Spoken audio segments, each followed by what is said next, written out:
Welcome to this episode of Morning Report Emergency Medicine. I'm Alec Weir. This is the case of bad blood. 'Cause baby, now we got bad blood. Thanks, T-Swift. A 58-year-old female with a past medical history of diabetes presents to the ED complaining of fatigue, everyone's favorite complaint. She was started on antibiotics for a sinus infection 1 week ago, and her husband's at the bedside saying she looks paler than she usually does.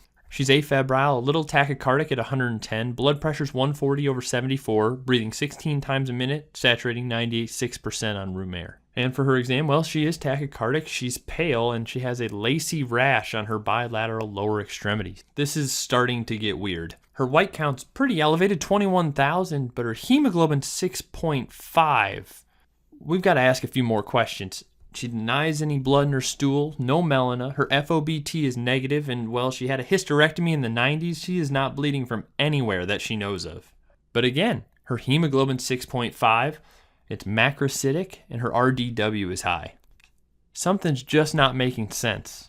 So your hospital's lucky enough to have an anemia order set, or you up-to-date anemia labs, or you Google, what the heck am I supposed to do with all this? And you send off a whole bunch of tests, including a type and screen, and well, this is what you get back. She ends up with an LDH that's really high for us, 1,004 units per liter. I put the normal in there at 214. Her fibrinogen is up, her haptoglobin is low, her T-bili is high, and her folate and B12 are normal. Now, what the heck does all of this mean? When while you're trying to put all this together, you get a phone call from the pathology department.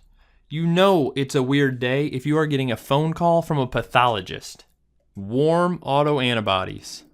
This is warm antibody autoimmune hemolytic anemia. Now, there's two types of hemolytic anemia, the intrinsic types like enzyme deficiencies, membrane abnormalities, thalassemias, and the extrinsic type, mechanical causes like mechanical heart valves, immunologic causes like if somebody gets the wrong blood type. And not only can it be mechanical or immunologic, it can also be drug-induced, which is what's believed to happen in this case. Remember at the very beginning that amoxicillin she was given for her sinus infection?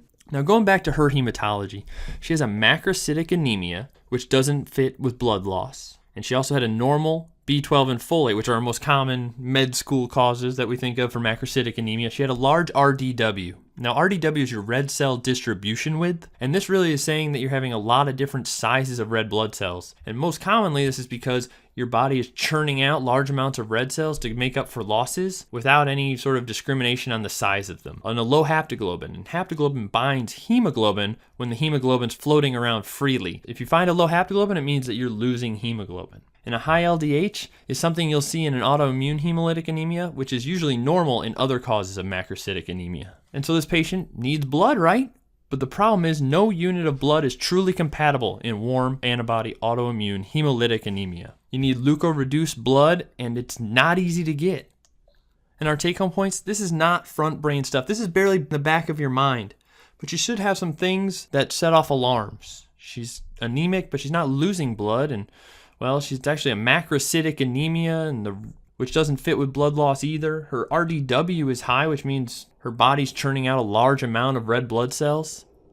And the extrinsic causes of hemolytic anemia, things like mechanical, immunologic, and in our case here, the drug-induced. This patient received amoxicillin for her sinus infection. And now blood is very hard to come by, but leukoreduced blood is your best chance for transfusion. As always, you can follow me at Weir_Alec or subscribe to this channel for more updates from Morning Report Emergency Medicine, and keep your eyes out for those interesting cases.